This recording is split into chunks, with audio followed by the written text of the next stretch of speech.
Hi, this is Michael from Exotech and I'm in one of the hospitals in Poland. I will show you how we work with Luna with spinal cord injuries and especially with spinal canal narrowing. Okay, so we're here with Rafał. Rafał had an L1 vertebrae injury when paragliding. He fell from a height and we're starting therapy. So the first thing we want to do is actually diagnose if there is innervations in different muscle groups. Rafał actually has problems lifting his legs. So he does ride a wheelchair, but we want to know what kind of electrical signals are inside, and this is the first step. We already have electrodes snapped in to different muscle groups, and we will be focusing on each one, analyzing if the innervation really exists and what kind of electrical signals on electromyography actually are there. So we've already placed electrodes 4 centimeters apart on the head of the muscle we're analyzing. This is actually the quadriceps muscles of the thigh, and we're going to be strapping one channel of the same color to those kinds of electrodes, and we're going to be using one green reference electrode to any muscle group we want to analyze. It can be placed anywhere.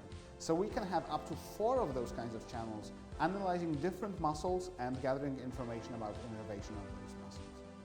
So we'll be checking for innervation. So the first thing I want Rafał to do is actually flex and extend the knee. Try extending and now flexing. As you can see, the movements are limited, but what we want to see if the electrical activity comes to the muscles. So what we're going to be doing is adding a new training to Rafał's, and this is diagnostic EMG. And we're going to be starting. Okay? We can see 2 muscles being connected. I did the quadriceps right now, and in the meantime I strapped the antagonist as well. So the red channel is actually the extensor, the quadriceps muscle, and we'll be focusing on innervation in this one. So if you try extending, Rafał, you can actually see that the signal goes up, it's amplified, and we can easily detect that this muscle is innervated, and we can use that for therapy in just a minute.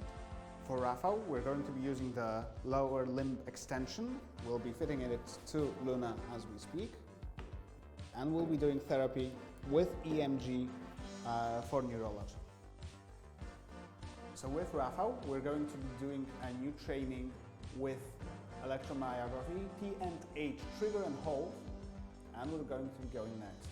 The first thing we set up are the ranges of motion. So with strapped in, we're going to be extending the knee and flexing it as well. This is the passive movement. I'm doing this for Rafał.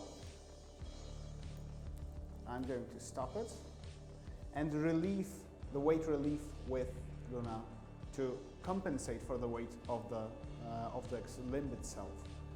I'll be selecting the channel that will be doing the flexing. This is actually channel 1, the quadriceps I want to flex.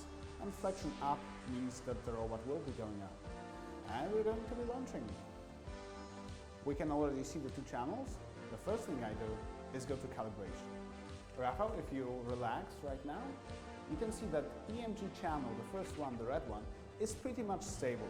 But try extending it, your knee right now. You can see it easily goes up and relax now. It relaxes now. It's not enough to lift Rafał's leg, but it's enough to generate electrical activity. So right now, while Rafał is relaxed, Luna is also relaxed and flexed. If you try to extend,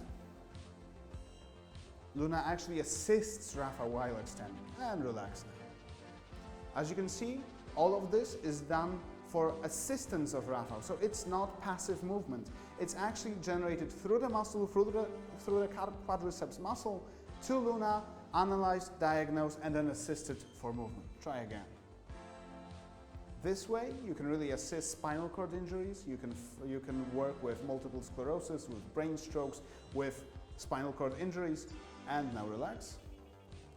So this way, Rafał can have an active form of treatment. It works with brain strokes, spinal cord injuries, muscle atrophy. So any kind of innerved muscles can be used for active treatment, and this works flawlessly with Luna, and it's the way to work with neurological patients of the future.